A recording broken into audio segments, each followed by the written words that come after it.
Although ahead of us I'm seeing another airport, Slavko is telling me I'm not out of the woods yet. You know, I'm looking out the window, and am I supposed to be going slightly to the right?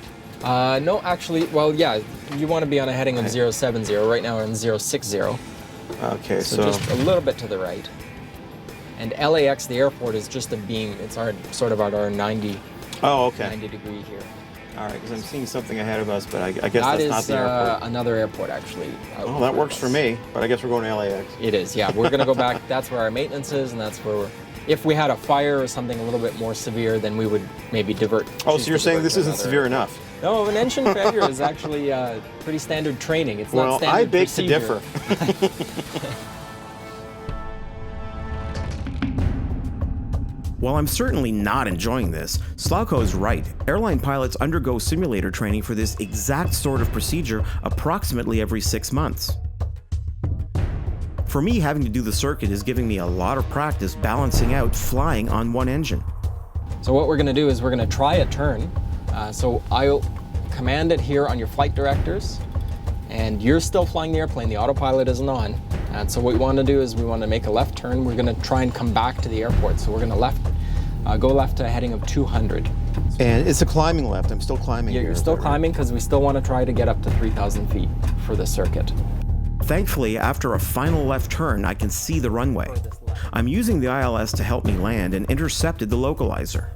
Just when I think this is beginning to look like something I'm used to, Slavko gives me some unfortunate news. So this is where it gets tricky, because now we're going to slow the airplane down to the final approach speed. Wait a second, this is where it gets tricky? So the final approach speed is actually going to be about 140 knots. Oh. And so we're going to slow the airplane down. We're going to configure the flaps. Flaps for landing aren't going to exceed 25, where normally we would be at 30 or 40. My flaps are set for landing, I'm slowing, and I'm right on the proper speed to land, but I'm left of the runway and am descending too quickly. And yeah, looks like if I keep this up, I'm going to be short of the runway. I'm going to give you a little bit of power. But you see now I gave you a little bit of power, the airplane started giving me a little bit of a turn. Yeah, I see it's pushing me the other way. But you are a little bit low, so we're going to have to help you out there.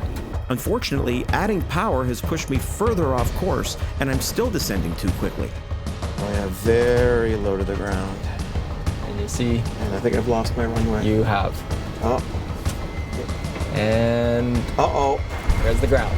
Well, we're on the ground. That's good. Well, the airplane's on the ground, just not on the runway. Despite it looking like I've broken the simulator, the likely result would have been damaged landing gear and the aircraft skidding to a halt. The passengers would be okay, but I gotta say, I'm not happy with this result. That was really hard. That was really hard. I think training would be a good thing. So if you want to fly multi-engine and handle an engine out, get trained, absolutely. That was really, really tough. It didn't feel at all right. Nothing felt right about that entire flight. It was just wrong from the beginning. So I just had to give this another go-around. We'll spare you all the details other than to say it went a lot better the second time around. Before I knew it, I was right back on final. I descended too quickly before and will not allow that to happen again.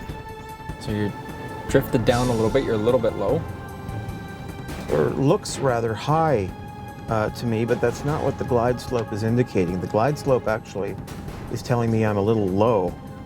But just look at it visually and put yourself down where you think you need to be. Here we go.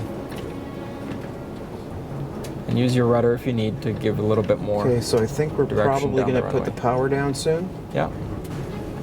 Whenever you're ready, you can go to idle and then watch what the airplane does. You see it tries to squirrel away from you. So yeah, so now all of a sudden the left rudder is too much, being a problem. Oh, look. You got it down on the center line. Well done.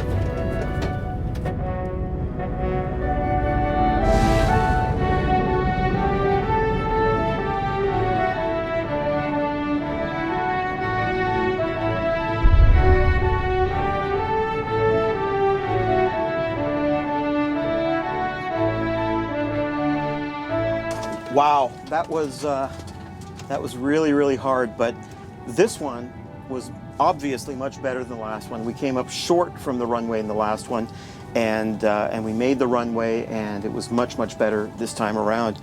And you know, it goes to show, I mean, previously I had absolutely no experience. It didn't make it any less difficult to handle, but at least I got to know a little bit more of what to expect, and found myself just a little bit more prepared. It was tough, but finally, second go around, we did it, and I'm pretty happy, all things considered. Tough as it was, I did have a lot of fun. If you've never flown a simulated 737 before, you really got to check it out.